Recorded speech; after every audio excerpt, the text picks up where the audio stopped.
Hello students, पिछले video में अपन पढ़ रहे थे डाइजेस्टिव सिस्टम ऑफ वर्टिब्रेट्स, जिसमें हमने ओरल कैविटी तक कवर किया था। उसके बाद हम बात करेंगे अभी टीथ के बारे में। टीथ के दो पार्ट हैं। एक है जो अपने को बाहर की तरफ दिखता है, जिसको अपन कहते हैं क्राउन। जो सफेद कलर का अपने को जो बाहर दिखता है वो कहलाता है क्राउन। दूसरा जिसको अपन देख नहीं पाते एक्चुअली, वो क्या है, अपने मसूड़ों के अंदर दबा हुआ पार्ट है, वो कहलाता है रूट। तो ये जो क्राउन वाला पार्ट है, इसमें जो ऊपर अपने को व्हाइट कलर का जो ओपेक सा रीजन दिखता है, ट्रांसपेरेंट सेमी ट्रांसपेरेंट जो रीजन है, वो कहलाता है इनेमल। और इनेमल के नीचे जो ये वाला रीजन कहलाता है, ये है डेंटाइन। तो चूंकि इनेमल जो है वो अपनी बॉडी का स्ट्रॉन्गेस्ट पार्ट है, मतलब hardest part of our body is enamel. एक बेसिक स्ट्रक्चर है टीथ का। अब मेमिलियन कैरेक्टर है टीथ चूंकि, इसलिए अपन थोड़ा सा इसको डिटेल में देखेंगे। तो यहाँ पे आपको तीन डायग्राम दिख रहे हैं, एक्रोडोंट, प्लूरोडोंट और थीकोडोंट। ये टर्मिनोलॉजी आपको कई बार पूछ लिया जाता है।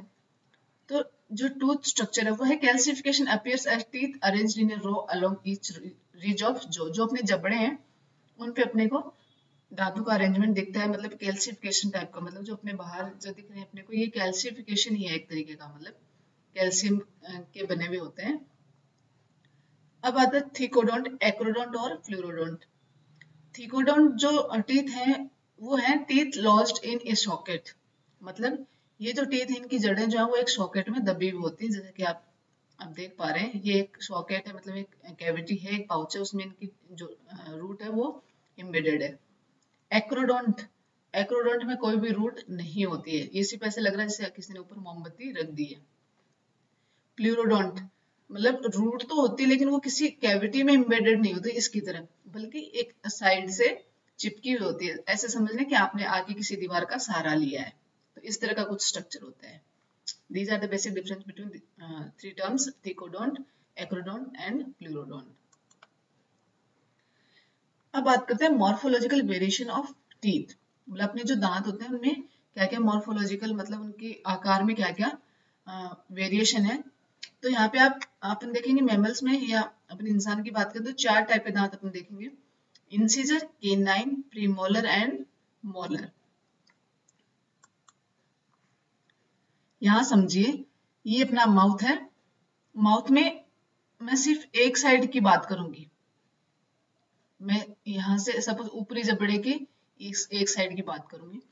तो अपने जो बिल्कुल फ्रंट के दो दांत हैं, उनका अगर बीच से डिवाइड कर देती हूँ मैं, उस बीच में एक लाइन खींच देती हूँ, इस लाइन की इस साइड में सबसे पहले जो दो दांत है ये कहलाते हैं इंसीजर। सबसे पहले वाला दांत सेंट्रल इंसीजर, उसके पास वाला लेटरल इंसीजर। ये दोनों जो दांत हैं वो काटने का काम करते हैं। आपने कभी भी एप्पल खाया होगा तो आप सबसे पहले सामने वाले दांतों से उसको काटते हो, कभी भी साइड से नहीं काटा होगा, ध्यान रखें आपको। तो ये कटिंग के काम में आते हैं। फिर आता है केनाइन। इन दो इंसीजर के बाद एक केनाइन आता है जो कि फाड़ने के काम आता है। फिर दो जो दांत हैं वो premolar, first premolar and second premolar. और उसके आगे जो तीन दांत हैं वो कहलाते हैं मोलर, जिसको अपन फर्स्ट, सेकंड और थर्ड मोलर कहेंगे। जो थर्ड मोलर है इसको अपन विजडम टूथ भी कहते हैं। विजडम टूथ मतलब अक्ल दाढ़, जो जनरली 20-22 साल के बाद आना शुरू होती है। आपने कई बार घर में भी सुना होगा कि बड़े होने के बाद अपने दांत में दर्द होता है तब सब कहते हैं अक्ल दाढ़ आ रही है, इस टाइप का कुछ। ये चारों टाइप के दांत हैं। अब एक जैसा आपने इस ऊपरी जबड़े की बात करी, निचले जबड़े में काउंट या कैलकुलेशन करेंगे, और उसी तरीके से इस साइड के ऊपरी और नीचे जबड़े की कैलकुलेशन करेंगे। फिर अपने पास तीन टर्म्स आती हैं: थीकोडोंट, डाइफाइडोंट और हेटेरोडोंट।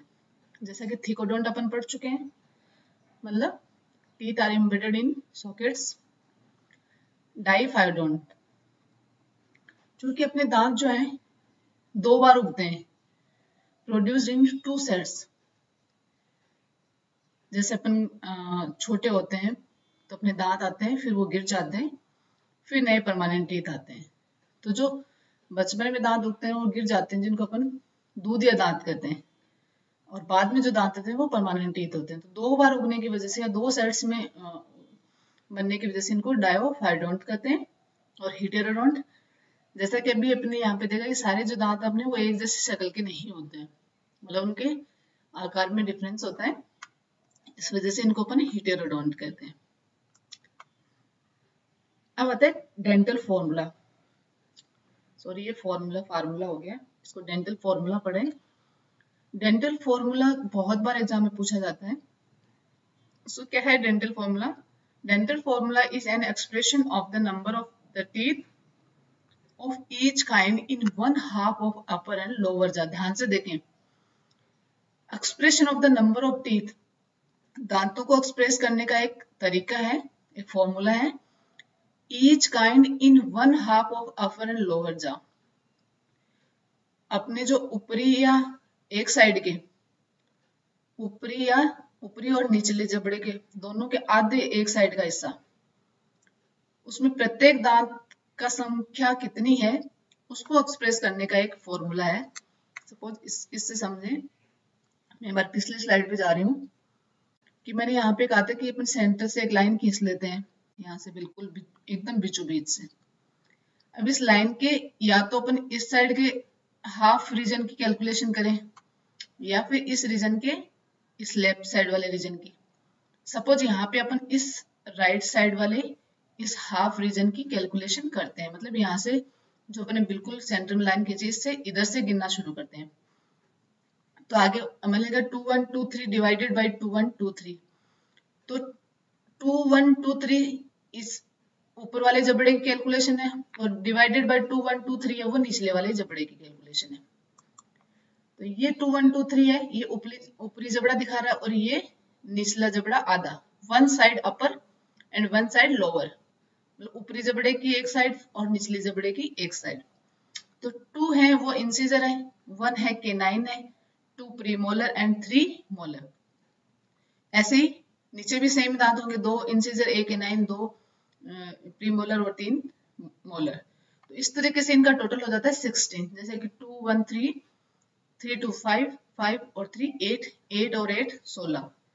तो 16 एक साइड हो गए, तो दूसरी साइड के भी 16 मिला के ये टोटल कितने हो गए? 32।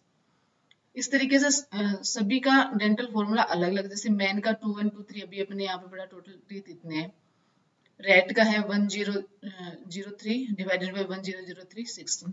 ध्यान रखें कि सबके ऊपर और नीचे के डिजिट सेम नहीं है, जैसा कि इंसानों में है या रेट में। यहाँ पे आप स्क्विरल का देखें, गिलेरी का देखें, 1023 डिवाइडेड बाई 1013, मतलब यहाँ ऊपर 2 प्रीमोलर है जबकि यहाँ पे नीचे 1 प्रीमोलर है। वैसे यहाँ पे काउ, शिप और गोट में देखेंगे, इंसिजर ऊपर की साइड 0 है, केनाइन भी 0 है, प्रीमोलर 3 है और मोलर 3। वैसे नीचे की तरफ नीचे वाले जबड़े में 3 तो इंसिजर है, 1 केनाइन है, 3 प्रीमोलर और 3 मोलर। तो ये ध्यान रखें आप कि ये फॉर्मूला है, ये सब में ऊपर और नीचे के डिजिट सेम नहीं है, सब में अलग अलग होते हैं। फिर कई बार एक क्वेश्चन ये भी पूछा जाता है कि जो हाथी के जो टस्क होते हैं वो एक्चुअली कौन से दांत होते हैं? तो ये है इंसिजर, मतलब इनके जो इंसिजर टीथ हैं वो आकार में बड़े होके इस तरीके से टस्क का निर्माण करते हैं। बहुत बार एग्जाम में पूछा जाता है। अब बात करेंगे टंग की। टंग है बहुत ही सॉफ्ट एक ऑर्गन है अपनी बॉडी का, डेलिकेट सा ऑर्गन है, बहुत ही सेंसिटिव है। ये आप कई सारे एनिमल्स जैसे क्रोकोडाइल की टीथ दिखाई है, ये ऑस्ट्रिच जिसको शतुरमुर्ग कहते हैं आप, ये व्हेल मछली की टीथ है और ये टर्टल की। तो एक्चुअली जो टंग क्या है, जैसा कि मैंने बताया कि एक सॉफ्ट डेलिकेट ऑर्गन है, सेंसिटिव ऑर्गन है। फिशेस में ऐसा कोई टंग नहीं पाई जाती है, वहां पे सिर्फ एक फ्लैशी फोल्ड होता है, मतलब एक मांस का फोल्ड बना हुआ होता है जिसमें कोई भी मसल्स नहीं पाई जाती हैं। एम्फीबियंस में भी जो अन्यूरन ग्रुप के मेंबर्स हैं जिनको अपन एग्लोसल टोड कहते हैं, उनमें भी ऐसी कोई टीथ नहीं पाई जाती है। लेकिन जो फ्रॉग और टोड है उनमें वेल डेवलप्ड टंग पाई जाती है और एम्फीबियन की जो टंग है वो है प्राइमरी टंग प्लस ग्लैंडुलर फील्ड से मिलकर बनी हुई होती है। ग्लैंडुलर फील्ड को अपन ट्यूबरकुलम इम्पार भी कहते हैं। मतलब बेसिक टंग और उसके साथ में ग्लैंडुलर फील्ड, ये दोनों मिलके एम्फीबियन की टंग का निर्माण करते हैं।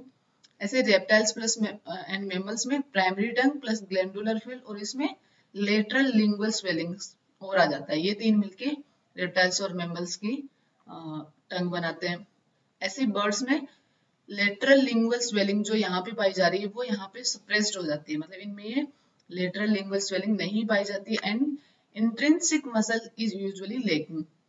इनके अंदर जो इंट्रिंसिक मसल्स है वो नहीं पाई जाती है, तो ये उसको आसानी से मूव नहीं कर सकते हैं। एम्फीबियंस में आपने कई बार देखा होगा, कभी फ्रॉग पे आपने गौर किया होगा, तो एम्फीबियंस की जो टंग है वो क्या, जो इनके टंग का आगे वाला हिस्सा है वो अपने माउथ के फ्लोर से जुड़ा हुआ होता है, जबकि इनकी जो टंग का पिछले वाला हिस्सा है, मतलब आगे की तरफ जो हिस्सा पाया जाता है वो फ्री रहता है और फोल्डेड फॉर्म में रहता है। तो कई बार जब इनको प्रे को पकड़ना होता है, किसी इंसेक्ट को पकड़ना होता है, तो ये क्या करते हैं, अपनी टंग का जो पिछला हिस्सा है इसको बाहर निकाल के और इंसेक्ट को पकड़ते हैं और फिर वापस उस हिस्से को आगे की तरफ ले जाते हैं और फोल्ड कर लेते हैं। तो इस तरह थोड़ा उल्टा खेल है इनमें।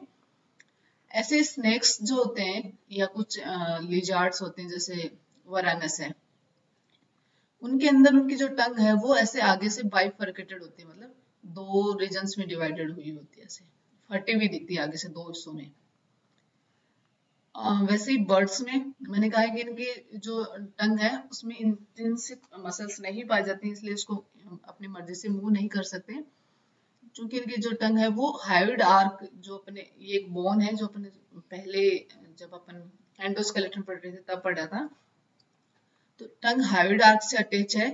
तो ये अपनी टंग को हिलाने के लिए इनको, जब ये हाइड आर्क की पोजीशन को चेंज करेंगे तभी इनकी टंग मूव हो पाएगी, मतलब इनको अपनी टंग को मूव कराने के लिए हाइड आर्क की पोजीशन में चेंज करना होगा।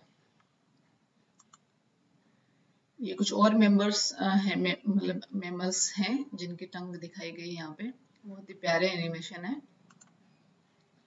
अब डोर्सम ऑफ टंग। टंग में एक इम्पोर्टेंट क्वेश्चन जो बनता है वो बनता है इसके पेपिले से, मतलब जो इसको सेंसिटिव बनाते हैं।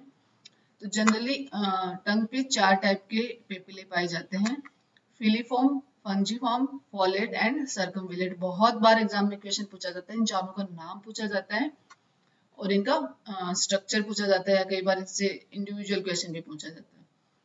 तो ये जो आप ये देख रहे हैं सबसे लाइट स्पॉट, मतलब जो छोटे छोटे स्ट्रक्चर्स दिख रहे हैं आपको, ये कहलाते हैं फिलीफॉर्म पेपिले। नंबर्स में बहुत ज्यादा होते हैं और इनमें कोई भी टेस्ट बर्ड नहीं पाए जाते। Taste bird in the sense जो अपने अपने को टेस्ट, किसी चीज को टेस्ट करने में हेल्प होती है, जिससे अपने बता पाते हैं कि ये खट्टा है, मीठा है, या जो भी है। दूसरे आते हैं फंजीफॉर्म।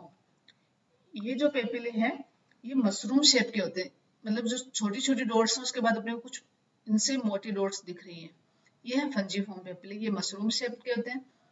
फिलीफॉर्म की कंपैरिजन में इनकी संख्या कम होती है, लेकिन इन पे कुछ टेस्ट बर्ड पाए जाते हैं। थर्ड आता है फोलेट पेपिले।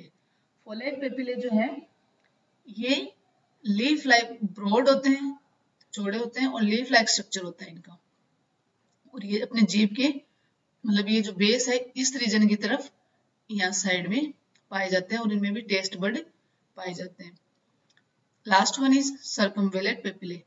इनकी संख्या बहुत ही कम होती है और इनकी चारों तरफ एक केविटी है, एक गुहा का निर्माण हो जाता है। इनमें भी टेस्ट बर्ड पाए जाते हैं और इधर से देखने पे ऐसा लगता है ये जैसे उल्टे वी का निर्माण कर रहे हैं। तो कई बार क्वेश्चन पूछा गया है कि कौन से पेपिले हैं जो उल्टे इन्वर्टेड वी शेप का निर्माण करते हैं, या फिर जिनका नंबर सबसे कम है, या फिर जिनके चारों तरफ केविटी पाई जाती है। या फिर ये पूछ सकते हैं कि लीफ लाइक स्ट्रक्चर के पेपिले कौन से हैं, मशरूम शेप के पेपिले कौन से हैं। तो ये यहाँ एक छोटे से रीजन से आपको कई एक एक नंबर के क्वेश्चन मिल जाएंगे। टंग का फंक्शन क्या है? Main function of tongue are capturing and gathering food, taste, manipulating fluid and solid in the oral cavity. जो भी अपन खाना वाना लेते हैं उसको अंदर लेने में हेल्प, स्वेलिंग निगलने में, थर्मोरेगुलेशन, बॉडी टेम्परेचर, जैसे आपने कुत्ते को देखा होगा कि उसकी जीभ हमेशा बाहर ही रहती है, तो अपने को लगता है ये ऐसे ही कर रहा होगा, लेकिन वो एक्चुअली क्या अपनी बॉडी के टेम्परेचर को रेगुलेट कर रहा होता है। ग्रूमिंग, साफ सफाई में, एंड ह्यूमन स्पीच। अब आता है फेरिंग्स। तो अपनी जो बक्कल केविटी के आगे वाला जो रीजन है वो कहलाता है फेरिंग्स। एक्चुअली फेरिंग्स जो है, सपोज ये बक्कल केविटी है, तो इसके जो आगे वाला हिस्सा है ये कहलाता है pharynx. Vertebrate pharynx not only serves as its segment of digestive tract but also a part of the respiratory tract. मतलब फेरिंग्स वो हिस्सा है जो डाइजेस्टिव ट्रैक्ट का पार्ट तो है ही, साथ में ये रेस्पिरेटरी ट्रैक्ट में भी इम्पोर्टेंट भूमिका निभाता है। मतलब ये कॉमन पासेस है, मतलब एक दोहराया कह सकते हो उसको आप, जहाँ से खाना भी गुजरता है और जहाँ से गैसेस जो हम सांस में लेते हैं वो भी पास होती हैं। तो कॉमन प्लेटफॉर्म है जहाँ से दोनों चीजें गुजरती हैं, इसलिए कहते हैं कि दोनों जो ट्रैक्ट है उनमें ये इम्पोर्टेंट भूमिका निभाता है। फिर आता है इसोफेगस। फेरिंग्स और स्टोमक को जो जोड़ती है वो कहलाती है oesophagus. Connects the pharynx with stomach. जैसे ये यहाँ पे अपना फेरिंग्स है और ये जाके स्टोमक से कनेक्ट हो रहा है, तो ये बीच वाला जो हिस्सा है वो कहलाता है इसोफेगस। जनरली सभी जो वर्टिब्रेट्स हैं उनकी इसोफेगस बहुत ही सिंपल टाइप की होती है, लेकिन बर्ड्स में अपन थोड़ा सा चेंजेस देखते हैं। वो ये कि बर्ड्स में इसोफेगस में यहाँ पे एक आउटग्रोथ अपने को देखने को मिलती है, और ये जो आउटग्रोथ है ये एक्चुअली एक पाउच लाइक स्ट्रक्चर है। इसमें फूड स्टोरेज का काम होता है। जनरली बर्ड्स क्या करते हैं, इसमें फूड को स्टोर करते हैं। अभी फूड को स्टोर करके इसमें जो ग्लैंड्स भी, क्रॉप ग्लैंड पाई जाती है, और ये क्रॉप ग्लैंड एक्चुअल में क्रॉप ग्लैंड ना होके सेल फॉर्मिंग स्ट्रक्चर्स होते हैं, मतलब ऐसे स्ट्रक्चर जो कोशिकाओं का निर्माण करते हैं। अभी ये कोशिकाएं क्या करती हैं, ये मिल्क बनाते हैं जिसको अपन पिजन मिल्क कहते हैं। सपोज मैं यहाँ पे कबूतर को समझा रही हूँ आपको, तो ये कुछ मिल्क बनाती है यहाँ पे जिसको अपन कहते हैं पिजन मिल्क। पिजन मिल्क का फंक्शन ये है कि आपने कई बार देखा होगा कबूतर अपने बच्चों को ऐसे चोंच के थ्रू खिलाते रहते हैं। अपने को लगता है वो उनको, जब वो बहुत छोटे होते हैं, जब अंडे से निकलते हैं बाहर, तो वो खाना नहीं खिला रहे होते, उस टाइम ये उसको ये पिजन मिल्क फीड करा रहे होते हैं। सो एक बेसिक कुछ यूनिक फीचर है बर्ड्स का। फिर आता है स्टोमक।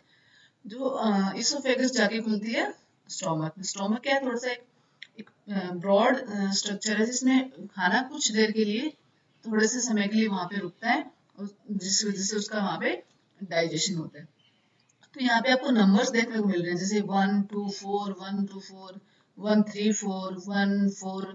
तो ये एक्चुअली क्या है, आपने यहाँ पे नीचे इस लेबलिंग में देखें कि 1 जो है वो रिप्रेजेंट करिए इसोफेगस को, 2 जो है वो है कार्डियक रीजन, 3rd है फंडिक रीजन, 4th है पाइलोरिक रीजन। मैं आपको यहाँ पे रैबिट के स्टोमक को समझा रही हूँ क्योंकि अपन मैमल्स हैं और इस ग्रुप से बिलोंग करते हैं, और अपना भी जो स्टोमक है वो सेम ऐसा ही है, इसलिए समझने में आसानी होगी। तो ये अपनी इसोफेगस आ रही है एक नंबर पे। इसोफेगस, इसोफेगस जहां आके खुल रही है, तो स्टोमक का जो ये ऊपरी वाला हिस्सा है ये कहलाता है, जिसमें इसोफेगस खुल रही है, इसोफेगस का मेन पार्ट खुल रहा है, वो कहलाता है कार्डियक रीजन। तो 2 नंबर है वो कार्डियक रीजन को रिप्रेजेंट कर रहा है। फिर 3rd नंबर है वो है फंडिक रीजन, जो कि सबसे बड़ा रीजन है। और फिर लास्ट में जो थोड़ा छोटा सा पार्ट जो कि जाके ये इंटेस्टाइन में खुलेगा, तो जो पार्ट इंटेस्टाइन में जाके खुलता, मतलब इंटेस्टाइन से जाके जुड़ता है, वो कहलाता है पाइलोरिक रीजन। तो ये नंबर जो है वो यहाँ पे इन रीजन्स को शो कर रही है। जैसे यहाँ पे 1 है तो मतलब ये इसोफेगस है, 2 है तो कार्डियक रीजन, और फिर 4 मतलब पाइलोरिक रीजन, मतलब इसमें फंडिक रीजन नहीं पाए जाते हैं। तो ये स्टोमक है डिफरेंट एनिमल्स के। रूमिनियंट्स जो एनिमल्स हैं, जिनको अपन जुगाली वाले एनिमल कहते हैं, उनका स्टोमक है वो थोड़ा सा अलग हो जाता है, उसको अपन देखते हैं। जुगाली इन द सेंस आपने कई बार देखा होगा कि पशु बैठे बैठे मुंह चलाते रहते हैं, तो वो क्या करते हैं कि जो खाना उन्होंने पहले खा लिया है बिना डाइजेस्ट मतलब चबाए हुए, उसको अब ये बैठ के अपना उसका डाइजेशन कर रहे होते हैं। क्या समझते हैं कैसे? ये सपोज इनकी इसोफेगस है, इसोफेगस के थ्रू उन्होंने खाना ले लिया अंदर। ये क्या करते हैं, जानवर को जानवर क्यों कहते हैं, क्योंकि वो बिना सोचे समझे खा लेते हैं। तो ये भी फटाफट जितना खा सकते थे बिना सोचे समझे इन्होंने दबा दब अंदर खाना ले लिया। उसके बाद ये आराम करते हैं। तो आराम करते करते इनको लगता है क्यों ना फालतू बैठे हैं, कुछ काम ही कर लिया जाए। उस वक्त क्या करते हैं, उस खाने के डाइजेशन की सोचते हैं। तो इन्होंने जो फटाफट दबादब अपने पेट में डाल लिया था, अब ये उसके कुछ पार्ट को वापस अपने मुंह में लाते हैं। मुंह में लाके फिर उसको थोड़ा चबाते हैं, तोड़ते हैं। चबाने के बाद वापस ये जो फूड है वो इसोफेगस में आता है और इस रीजन में आता है। ये रीजन कहलाता है ओमेसम। ओमेसम में इसका डाइजेशन होता है। उसके बाद ओमेसम से नेक्स्ट चैम्बर में जाता है जो कि कहलाता है अबोमेसम। यहाँ से फिर डाइजेशन और फर्दर डाइजेशन होता है और उसके बाद ये फूड स्मॉल इंटेस्टाइन में चला जाता है। तो मतलब खाना 2 बार आता है इसोफेगस में। एक बार पहली बार जब इन्होंने बिना सोचे समझे खा लिया था, फिर वापस जब इन्होंने खाने को चबा के दोबारा बेचा है। तो इनका जो स्टोमक है वो 4 चैम्बर होता है, रूमेन, सॉरी ये रेटिकुलम, फिर ओमेसम एंड अबोमेसम। कैमल जो होते हैं उनमें ये ओमेसम वाला पार्ट नहीं होता है। सो ये एक रूमिनेंट्स का मेन कैरेक्टर है जो कि इनको बहुत ही अलग बनाता है बाकी ग्रुप या बाकी एनिमल्स से। सो आज हम इस वीडियो में इतना ही पढ़ेंगे, नेक्स्ट अगले वीडियो में।